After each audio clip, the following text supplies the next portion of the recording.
Yudhishthira, said his voice, firm, but tinged with a hint of sadness. I'd bid you farewell, Bhishma, my venerable grandsire king, summoned at Avalika, great king, Drona, Kripa, all the other kings, Aswatham, Vidura, Dhritarashtra, his sons, Irtsasandhya, and all the courtiers.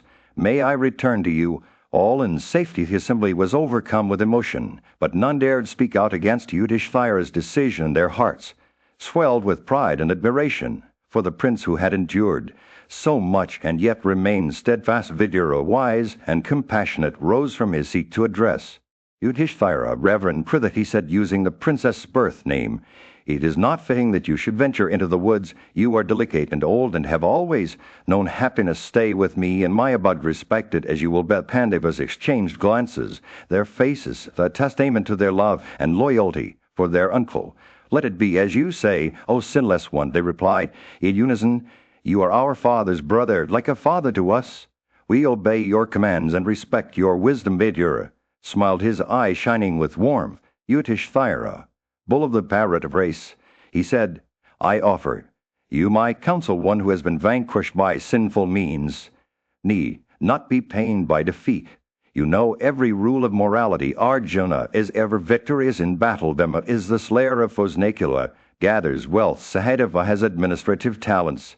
Palmia is the foremost conversant with the Vedas, and Draupadi is virtuous and economical. You are a family, bound together by love and unity, and enemies cannot separate you from one another. The prince listened intently to Vidura's words, his heart filled with gratitude, for the wise counsel offered him. Patient abstraction from worldly possessions will be of great benefit to me, he said, his voice filled with determination. No foe, even if equal to Sakra himself, will be able to stand against Vidura continued to speak, reminding Yudhishthira of the lessons he had learned from the rishis. Mirasevarnai on the mountains of Himavat, Prisha, Dwapana in Var. The sun was setting over Hastinapura, casting a golden glow over the bustling streets. But amidst the tranquility a sense of despair hung heavy in the air. Draupadi, the beloved wife of the Pandavas, stood before her mother-in-law, Pritha, Kunti, seeking permission to depart. Pritha's eyes welled up with tears as she beheld her daughter-in-law, clad in a single piece of cloth stained with blood, her hair disheveled. My child, Pritha said, her voice choked with grief, do not grieve for this calamity that has befallen us. You are well versed in the duties of a woman, and your behavior is exemplary. As Draupadi prepared to leave, Kunti's thoughts turned to her sons, the Pandavas who had been forced into exile. She rushed out of the house, tears streaming down her face, to bid them farewell. But what she saw shook her to her core. Her sons, their ornaments and robes stripped away, clad in deerskins, their heads hung low with shame. Kunti's heart ached as she beheld her sons surrounded by rejoicing foes and pitied friends. She rushed towards them, embracing each one tightly. Why has this calamity befallen you? She wailed, her voice trembling with anguish. You are virtuous, good-mannered, and adorned with all excellent qualities. What have you done to deserve this fate? As Kunti's words poured out like a river of sorrow, her thoughts turned to the ancestors who had guided them thus far. She lamented the loss of their wealth and possessions, and the hardship that lay ahead in the pathless woods. If I had known before that you were destined to live in exile, she said, I would not have returned from the mountains of Satisringa. Pandavas consoled their weeping mother, their hearts heavy with grief. With a final farewell, they set out for the woods, leaving Kunti behind. Vidura, the wise and compassionate uncle, comforted her with words of reason, leading her slowly to his house. As the news of the Pandavas' exile spread like wildfire, the ladies of Dhritarashtra's household wept, loudly censuring the Kauravas for their cruelty. King Dhritarashtra himself was consumed by anxiety, unable to enjoy peace of mind as he meditated on the dangers that threatened his son. Vidura hastened to the palace in response to the king's summons, and upon arriving, he was met with a somber expression from Dhritarashtra. Tell me, Chatta, the king asked, his voice laced with anxiety, how did the Pandavas leave Hastinapura?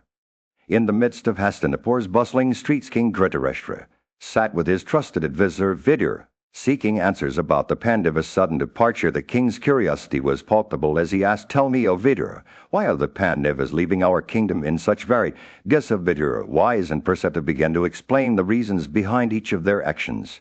He spoke of Yudhishthira, who covered his face with a cloth, signifying that he would not look upon his enemies with angry eyes. Bhima, on the other hand, stretched forth his mighty arms, proud of his strength and eager to unleash it upon those who had wronged him, Arjuna. The skilled warrior followed Yudhishthira, scattering sand grains around him as he walked. This was a symbol of the arrows he would soon rain down upon their foes in battle. Sahadeva and Nakula, the twin sons of Medra, went about besmearing their faces with dust, hiding their identities from prying eyes. Their beloved Draupadi, with her disheveled hair and stained cloth, wept openly, signaling that she would soon be widowed and bereft of loved ones. The learned Damya, holding a kuse, grass in hand, walked before them, singing mantras that related to Yama. The god of death, as Vidura spoke, the king's curiosity turned to alarm. He asked again, "Why do the Pandavas leave our kingdom?" Like this, Vidura's words were laced with foreboding. "Though persecuted by your sons and robbed of their kingdom and wealth, the mind of King Yudhishthira remains steadfast on the path of virtue." Just then a celestial rishi appeared before them, his voice booming through the assembly. He spoke in terrible tones, "On the 14th year hence the Kauravas will be destroyed by the might of Bhima and Arjuna." The words hung in the air like a challenge, and with it the rishi vanished. Duryodhana, Karna, and Sakami, seeking refuge in Drauna's protection, offered him their kingdom. But Drauna, wise and aware of the impending doom, refused to abandon his duty as a Brahmana. He warned them of the calamity that would soon befall them. The Pandavas, born of celestial origin, are destined to triumph over you. Destiny is supreme. I will not forsake them. As Drauna spoke, meteors began to fall from the sky, and jackals, vultures, and ravens shrieked and cried aloud from the temples of the gods and the tops of sacred trees. The very earth trembled beneath their feet, and flashes of lightning illuminated the darkening portents. In the aftermath of the Pandavas' exiled Dhritarashtra, the king of Hastinapura was consumed by anxiety. His kingdom had been secured, but at what cost? The sons of Pandu, his nephews and brothers-in-law, had been forced to leave their homes, stripped of their wealth and dignities. Sanjaya, a wise and loyal advisor, approached Dhritarashtra with concern etched on his face. "O king," he said, "why do you grieve? So have we not secured the entire kingdom for our dynasty?" But Dhritarashtra's eyes were clouded by a sense of foreboding. "What have they to fear who will soon face the sons of Pandu in battle?" Sanjaya asked. Dhritarashtra's response was laced with despair. "Those bulls among warriors, aided by their Olis, are a formidable force. I fear for my own son's safety." Sanjaya's expression turned grave as he began to recount the events that had led to this moment of crisis. "O king, it is your son Duryodhana who has brought about this calamity. He disregarded the warnings of Bhishma, Drauna, and Vidura, and convinced you to bring Draupadi, the virtuous wife of the Pandavas, into our court. The gods themselves have ordained that a man's downfall is preceded by madness and defeat." As Sanjaya spoke, his words dripped with sorrow and regret. Duryodhana, blinded by his own wickedness, saw only evil in good and good in evil. He treated Draupadi with disrespect, mocking her beauty and intelligence, and before all the assembled kings, he and Karna hurled cruel words at her, reducing her to tears. The atmosphere in the court was heavy with foreboding as Sanjaya continued his tale. "When I saw this, O king, I knew that our fate was sealed. The wives of the Bharatas wept in unison with Gandhari, their queen, and even now they mourn the insult to Draupadi. Every day a series of ominous events had been unfolding. The Brahmins refused to perform their sacred rituals.